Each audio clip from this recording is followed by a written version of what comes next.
rate. Just like if your engine, if your car engine is made, has the capacity to run at say 5,000 RPM, and through the injection of a software, it's made to run 50,000 RPM per minute or 10,000 RPM per minute, what would happen? Chaos. The engine would break down. And ultimately that's what happened. 60% of the SCADA environment was impacted, and so much so was the impact. And in fact, it also impacted Pakistan as well. 8%, as per the official figures, 8% of the systems in Pakistan in the production environment were also impacted because of this. And then Siemens had to come up with apologies, change their infrastructure and all that. GhostNet is another example of, so that was one example of somebody injecting the thumb drive. Here is another example that is just not one-off thing. It's an industry now. GhostNet. GhostNet is the name given by the researchers at the Information Warfare Monitor to a large-scale cyber spying operation discovered in March 2009. Just like a paid cybersecurity killers. You pay them, and they will be able to get you information from anywhere in the world. Allegedly, they are supposed to be based in China, and what they actually do, I think this is the important question. See, all these important elements, infiltrating 113 across 113 countries, they were spying on embassies, the ministers, and key figures such as even Dalai Lamas and all that. I think we should not be much surprised hearing these names because we recently heard Angela Merkel's phone being tapped. So we should not be surprised if somebody is spying on Dalai Lama. So just to put this into fact, this is something that came in New York Times. That basically defines the geographical spread of how this GhostNet works. What do they actually do? They basically, I just want to quickly come to this slide, how it works. First step, emails are sent to the target organizations that contain contextual information. And the email attachments could contain any malicious codes, trojans, or any viruses. When you open it, or when the Trojan gets connected, it would ultimately take you back. So all these steps that I explained to you earlier. In that example, when I talked to you, about how it works, it was an example of somebody going onto the website. But it's the other way around now, that the virus has come onto your system through an email attachment. So the Trojan gets you connect back to a server usually located in China, and then the impacted computer will then execute a command specified by the control server. And occasionally they can do anything. I mean, it's the case of taking control, and when they've taken control, they can do anything that they want. So to do it, even perform a surveillance, turn the camera on in your environment, start recording, and send all this information back. Now all that might sound a little like a story, but that's something recently happened to me. Have a look at somebody who would send this to me. Newton@infodistic.com. By the way, this email was detected by our email spam, and it did not cause us any damage. But just for our R&D purpose, I tried to get this information and moved on from there. So have a look at it. What it does. There is no Newton in my organization. I know that.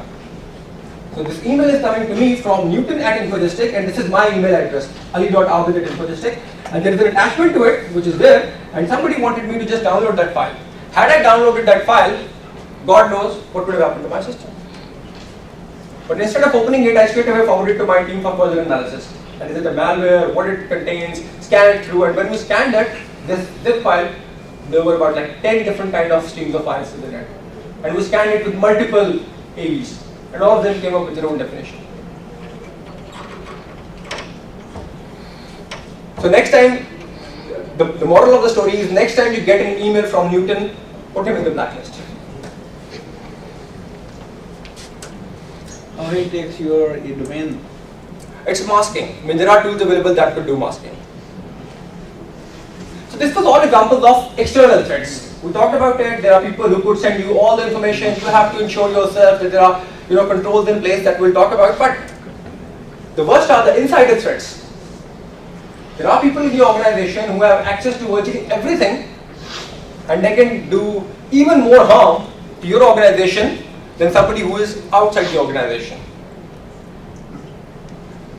It's an interesting fact. Most people would not believe it or might feel offended, but this is the reality. What the Department of Defense report states. There is a report published by the Department of Defense which is related to insider threat mitigation, and what they eventually say that 87% of the attacks on the Department of Defense systems or networks are either insiders or people who are within the organization, like vendors or their employees. 87% of the attacks. And in that report it says about like 120,000 attacks they get every year. So you can calculate the magnitude. Why do we blame outsiders? It's such as the magnitude.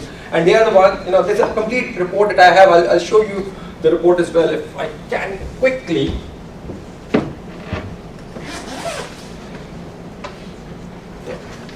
There it is. So this is the report. If anybody is interested, they can download it. It's publicly available. And if somebody wants to have this copy, they can take it from me. So this actually defines what is insider threat and how you can mitigate them. There's a complete framework inside this report. We'll talk about it in a while as well when we develop frameworks. So, insider threats are the most damaging ones. We agree on that. And this is the most pertinent example of an insider threat.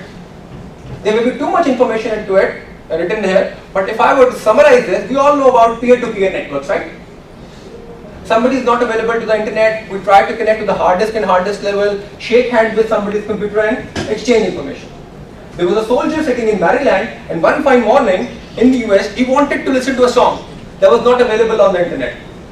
He gets connected to somebody in Iran to find that song, and in the shake hand, the soldier finds the song, but somebody sitting in Iran, he gets the control of the avionic packages of Obama's helicopter. The complete engineering details, what are the calling codes when Obama's helicopter is in the air. I know it might sound like a story, so I've put together a reference. We will put these slides up. You may also go and have a look at this. So insider threats are the most damaging ones. And then quickly coming down towards the classification.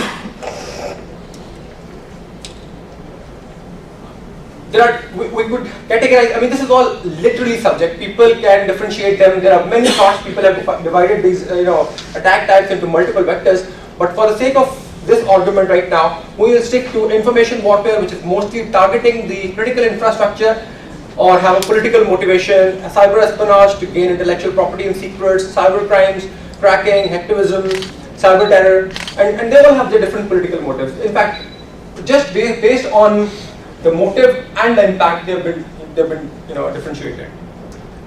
There have been a lot of incidents. I don't want to talk about them here, But why all these incidents are happening? This is something that we should address. There is no identification of the cybercrime groups. They claim themselves, they publicly disclose themselves, but we're not able to find them. In fact, the last, a few months back, when there were a lot of banks impacted, they claimed we're this group, we're that group, but nobody knows where they are. There's no active law for cybercrime that exists. I know there is a lot of work being done as we speak right now. That they're trying to put together a cybersecurity law, a framework, but it's still not in practice as such. And the worst part is that the people believe that data and information security, is the responsibility of IT or an IT security team. That's absolutely a myth. It's not. What can your IT security team? And lastly, there is too much emphasis on security technology controls. Whenever a security incident happens, somebody wants to say, all right, spend $1 million, spend $500,000, bring in the next generation firewall, bring in the next generation IPS. We need to have SIEM, we need to have a GRC, we need to have DLP. Nobody bothers about the process. All this technology, what a firewall can stop if it's running on any rule? Can it stop anything? And what can IPS do if it's not being switched or tuned in properly for the last decades? And what a technology can do if an employee is willfully willing to share his salary with anyone? There is no technology that can stop it. And what can an administrator do if the user do not change his password in a decade? And that too the default password, ABC123, and all those kind of stuff. And what an information security officer can do if confidential documents are found in dustbins. In social engineering, as part of the dumpster diving, we have found extremely confidential documents lying in dustbins. Nobody bothers to shred them up. So if all that is the case, then I'm sorry, there's nothing much we can do. And then lastly, because now I'm trying to close this discussion down so that we all understand the impact. The first session was all about setting the landscape of what cybersecurity is. We have talked about everything right now, all the incidents, but I just wanted to tell you a story at the end of the session. The dust over the WikiLeaks scandal had not settled yet. And here comes another one. Does anyone recognize those guys in the middle? Pardon? Somebody said Edward Snowden. You know who that guy is?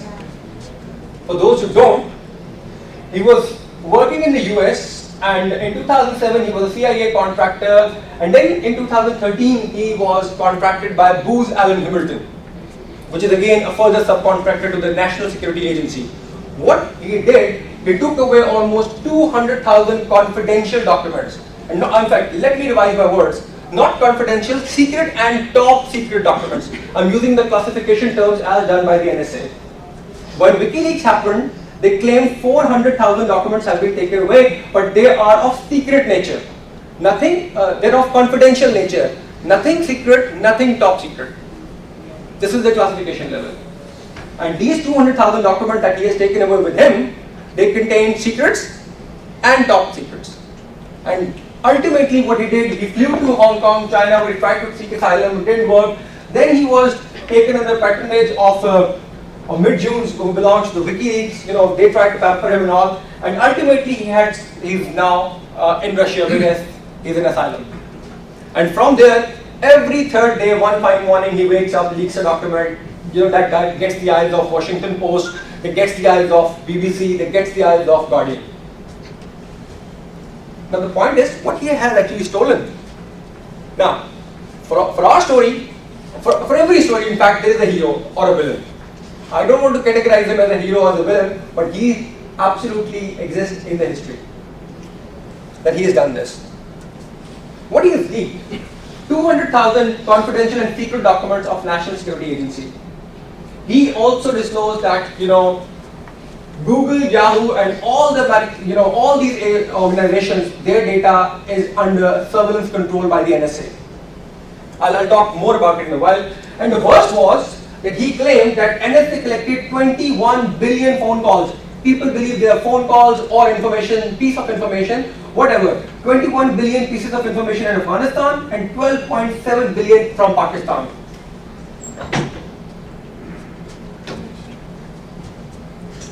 And this is publicly available.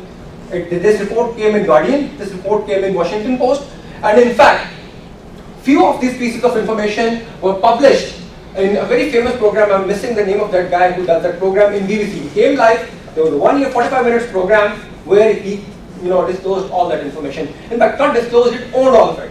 That yes, I have evidences that this has taken place. So this is the impact that we're talking about. And how it is done. The NSA has a program called PRISM.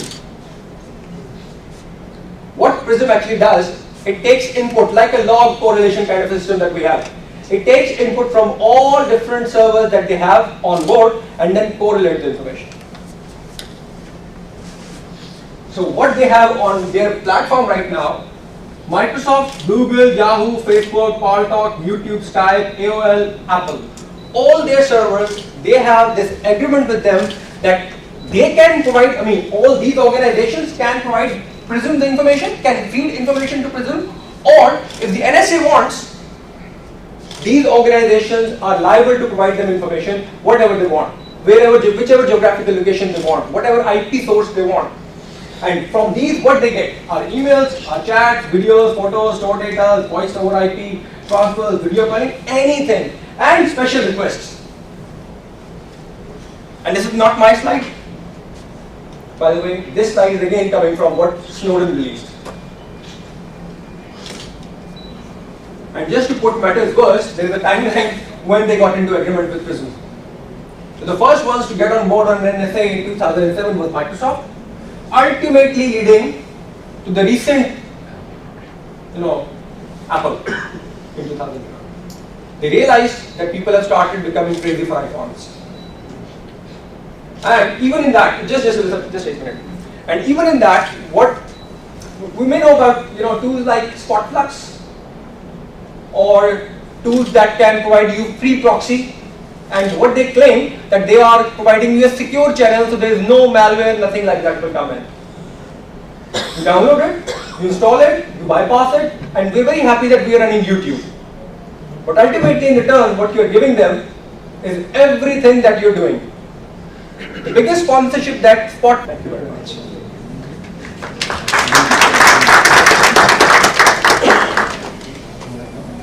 Just for the sake of a breather, if you have any questions, just on a light note, we'll have a detailed question answer session.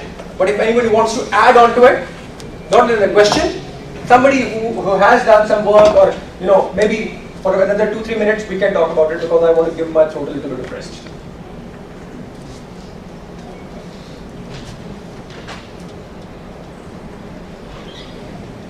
I think in the next part, what we want to do is, we've scared you enough that alright, it's always happening, but there is a solution to it as well. So we'll talk about in another 2-3 minutes I'll begin with when it comes to critical controls for cyber security. What can you do to protect yourself against all what we discussed?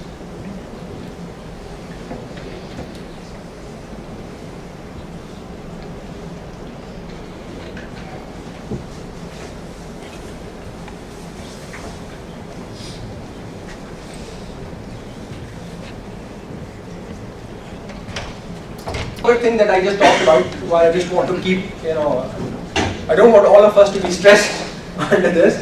With the keyloggers example that I just talked about, somebody was telling me that the hardware-based keyloggers have been imported from China and they're available in a fee center for the cost of 12,000 rupees. I'm trying to find that shop. If you find it, please do let me know. They are also available at, say, 50,000 or something if you get them off. Yeah, of course. I mean, they could be. All I'm saying is that earlier they were already available on the internet, and now the demand has become so much that the importers have started importing it. I've still not been able to find one hardware based. I'm still trying to, but if you find Who will let you allow to install this hardware based keylogger in your computer? You just have to go there. Pardon? Who will be allowed to you install that keylogger in your computer? We don't, no, not install. I mean, for an installation, yes, I agree. For an installation, it can only happen through a trusted source. Yeah. You could give it to your network administrator or somebody. I'll tell you this example. I'll tell you this example. We worked in Asian Games, and this is a very genuine example that I'm giving to you. The network administrator was fired 1 month before the games. He was an Indian guy. What he eventually did, he scanned all the images from everyone's system that contained very, very personal pictures of all the foreign employees that have flown in from all parts of different worlds. What he did, when he was leaving, he burned them all on a CD and passed it out to a lot of people within the organization. And ultimately spread it like a fire in the jungle. And when I looked at a few of the pictures, I said, I think that's enough. So that's what insiders can do. I mean, somebody who you trust. This is all about social engineering. Somebody who you trust, your administrator or somebody who's your friend, when you leave them. One of the examples that I just heard in one of the banking conferences recently, they said at the branch level, the biggest thing that the people do is, my system is not working, can I use your terminal for doing this transaction? And in all the good faith of working for the last decades or whatever years, they let people share this information. So in that case it can happen, but when it comes to that hardware based one, all I need to do is, when you've left your system, when it's unintended, I would come and plug it in. And the size of it is not even visible. You won't be able to see like this that it's connected. You need a certain tool to insert it and inject it. Just like a card reader kind of thing. Anyways, I think I could quickly move on now towards the solution. So the solution is actually two parts. One is technology, the other one is process. What I will talk about is technology, and my colleague Furqan, he will talk about the process in the next session.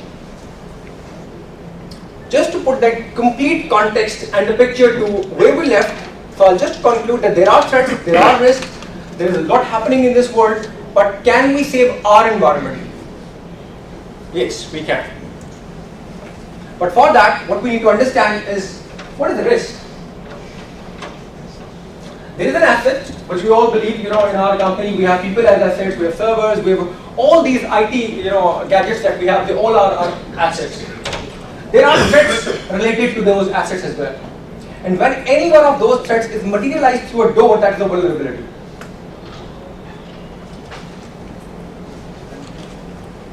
Oh, I'm sorry, I need to.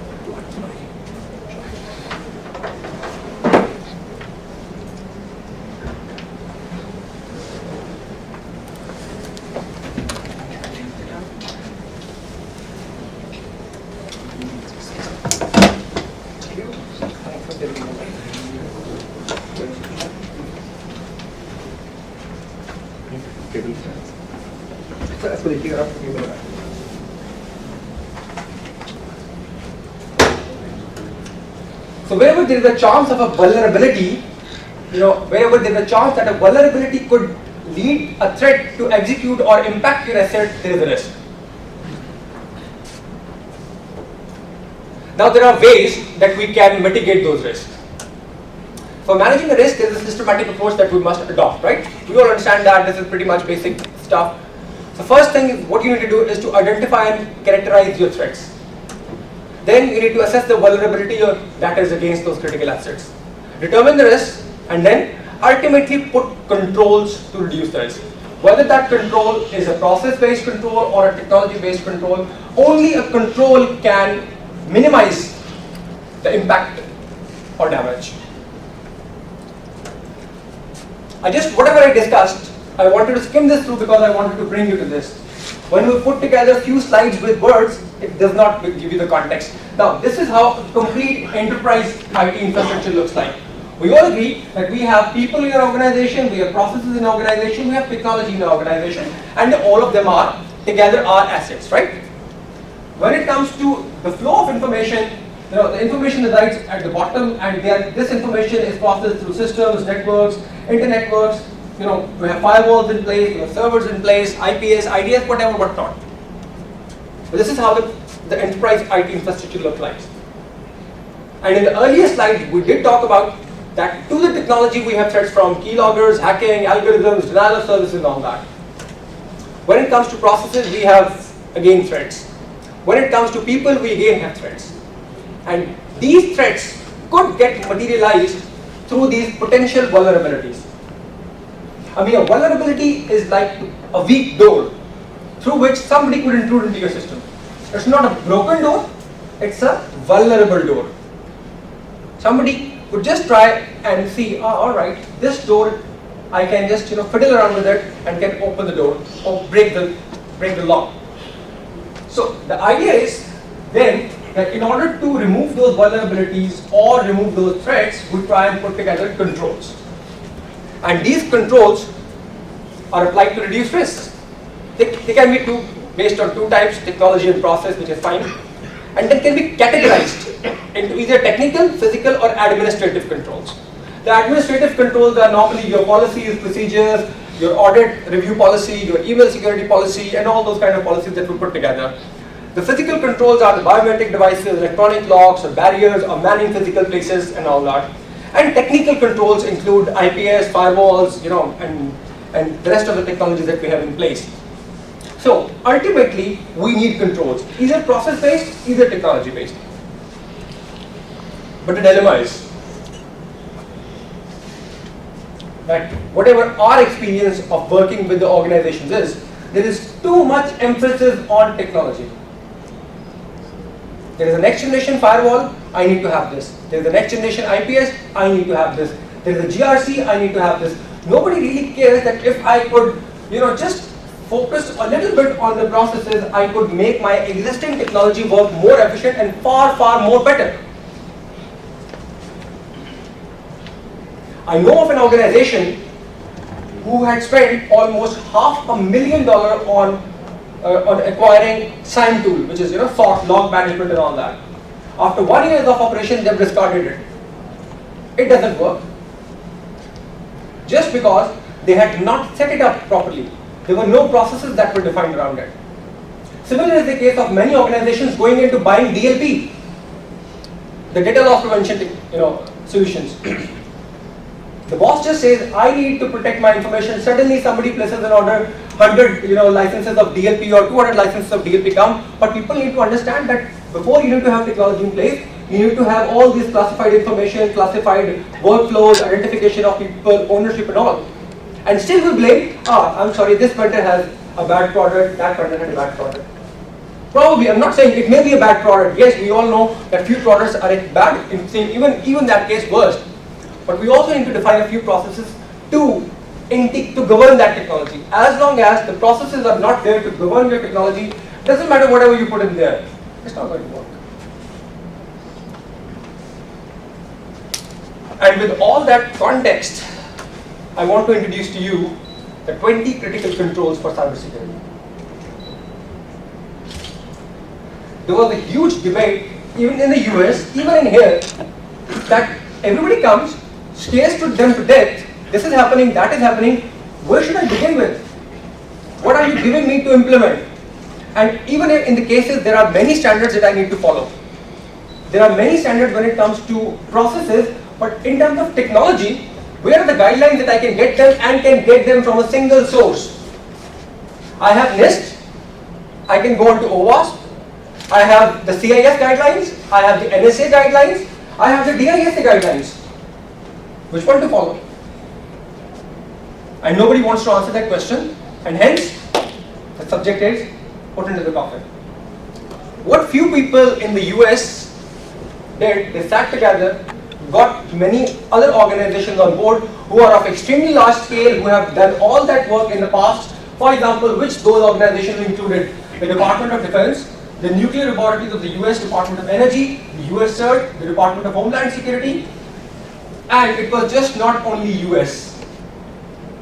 There was the Defense Signal Directorate from Australia, there was Center for Protection of Critical Infrastructure UK, the NIST and SANS Institute. They actually had put together one standard, and under which they shared all the examples that they had, the previous experiences, and based on that, they came up with a list of controls.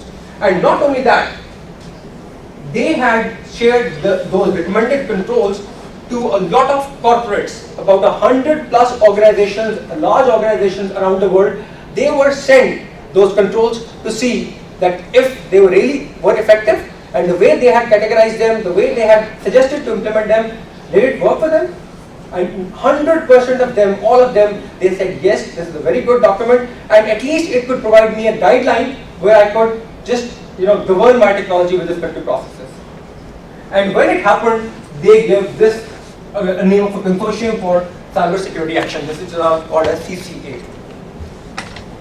The 20 critical controls which they mentioned, there is too much in it. We will talk about each one of them one by one. But that document is also a public document now, and that is available on the SANS Institute. If somebody wants to have a look at that, they can go on the SANS Institute. This is available with the name of 20 effective controls for cybersecurity. The beauty of this document, I have gone through a lot of documents from NIST and all that. The beauty of this document is that this document talks simultaneously about technology and process. There are standards that provides information about process. There are tools that provide only guidance about the technology. But there was no single source of guideline that could take both of them together.